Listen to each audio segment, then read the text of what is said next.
बिहार में अपराध मुक्त दावे की हवा निकल गई। उप मुख्यमंत्री के बयान के कुछ घंटों बाद ही भाजपा नेता की दिन दहाड़े हत्या। नीतीश सरकार पर विपक्ष का तीखा हमला।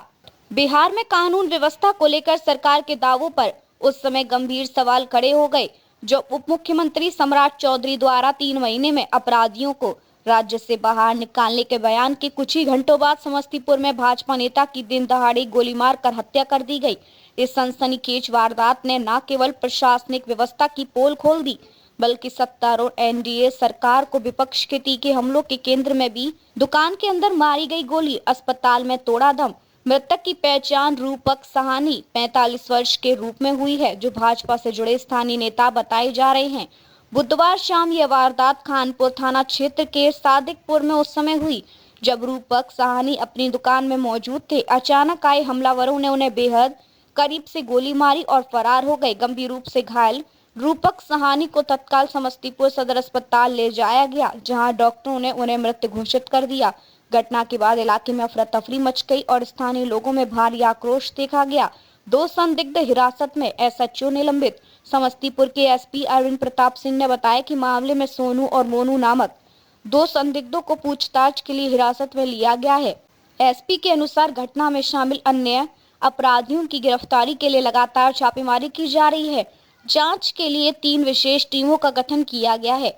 लापरवाही को गंभीरता से लेते हुए खानपुर थाना के एसएचओ रणजीत कुमार सिंह को तत्काल प्रभाव से निलंबित कर दिया गया है। ये कार्रवाई इस बात की पुष्टि करती है कि स्थानीय स्तर पर पुलिस की भूमिका सवालों के घेरे में है।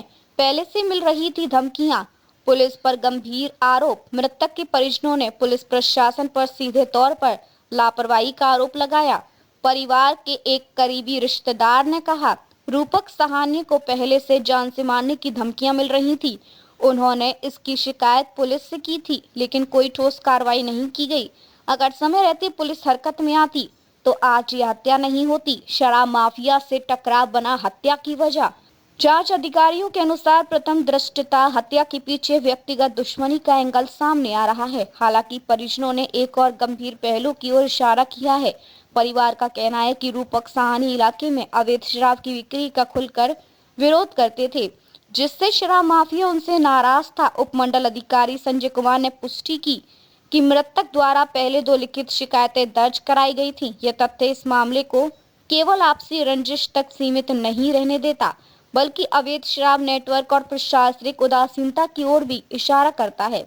आरजेडी का सरकार पर सीधा हमला। इस हत्याकांड को लेकर विपक्षी राष्ट्रीय जनता दल आरजेडी ने नीतीश कुमार के नेतृत्व वाली एनडीए सरकार पर तीखा हमला बोला है। आरजेडी के प्रवक्ता मृत्युंजय तिवारी ने कहा, मौजूदा सरकार के शासन में बिहार में कोई भी सुरक्षित नहीं है। अपराधी खुलेआम घूम रहे हैं और सरकार सिर्फ खोखले बयान दे रही है। आरजेडी ने सवाल उठाया कि जब सत्ता पक्ष के ही नेता सुरक्षित नहीं है, तो आम जनता की सुरक्षा की गारंटी कैसे दी जा सकती है। बयान बनाम हकीकत। कानून व्यवस्था पर बड़ा सवाल। उप मुख्यमंत्री के सख्त बयान और उसी दिन हुई ये हत्या बिहार की कानून व्यवस्था पर गंभीर विरोधाभास को उजागर करती है। एक ओर सरकार अपराधियों को बाहर करने की बात कर रही है, वहीं दूसरी ओर दिन दहाड़े गोलीबारी जैसी घटनाएं आम होती जा रही हैं।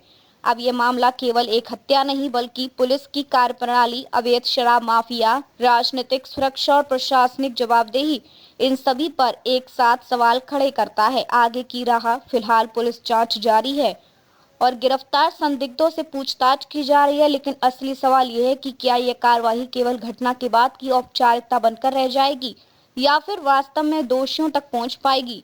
बिहार की जनता अब सिर्फ बयान नहीं, परिणाम देखना चाहती है।